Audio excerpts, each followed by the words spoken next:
అవని వాళ్ళ మావయ్య దగ్గరికి వచ్చి, "మావయ్య భరత్, ప్రణతి వాళ్ళు ఒకరినొకరు ప్రేమించుకుంటున్నారు" అని చెప్పేసైతే అంటూ ఉంటుంది. ఆ మాటలు వినగానే అక్కడ ఉన్న రాజేంద్ర ప్రసాద్ అయితే ఒక్కసారిగా షాక్ అయిపోయి, చాలా కోపంగా ప్రణతి వైపు చూస్తూ ఉండిపోతాడు. "ఏంటమ్మా ప్రణతి, అవని చెప్తుంది నిజమా?" అని చెప్పేసైతే అడుగుతూ ఉంటాడు. ఆ మాటలు వినగానే అక్కడ ఉన్న ప్రణతి అయితే వాళ్ళ నాన్న కాళ్ళ దగ్గర పడి మరి, "అవును నాన్న, నేను చేసింది తప్పు అయితే నన్ను క్షమించండి. కానీ నేను భరత్‌ని ప్రేమిస్తున్నాను" అని చెప్పేసైతే అంటూ ఉంటుంది.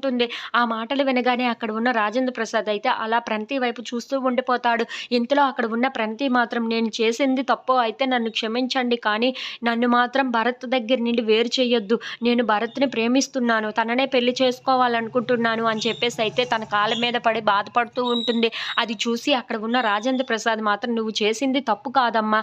కానీ పెళ్లి అంటూ చేసుకుంటే అందరూ ఇష్టంతో చేసుకోవాలి" అని చెప్పేసైతే తనకి నచ్చజెప్తూ ఉంటాడు. ఇంతలో అక్షయ్ అటువైపుగా వస్తూ ఉండగా వాళ్ళ మాటలు విని ఒక్కసారిగా షాక్ అయిపోతూ ఉంటాడు.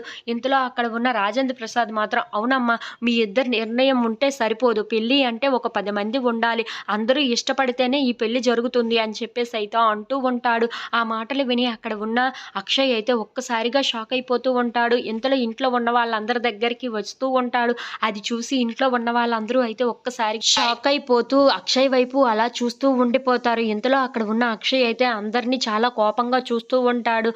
పల్లవి వాళ్ళ అత్తయ్య దగ్గరికి వచ్చి, "అత్తయ్య, అవని అక్క ఇప్పుడు ఏం చేస్తుందో తెలుసా? భరత్‌ని రెచ్చగొట్టి అలాగే ప్రణతిని రెచ్చగొట్టి వాళ్ళిద్దరికీ పెళ్లి చేయడానికి రెడీ అవుతుంది. మీరేం చేస్తున్నారు? తన ప్లాన్ అదే" అని చెప్పేసైతే అంటూ ఉంటుంది. ఆ మాటలు వినగానే అక్కడ ఉన్న పార్వతి అయితే, "ఏంటి నువ్వు చెప్తుంది నిజమా?" అని చెప్పేసైతే అంటూ ఉంటుంది. "అవునత్తయ్య, అవని అక్క ప్లాన్ ఇప్పుడు అదే.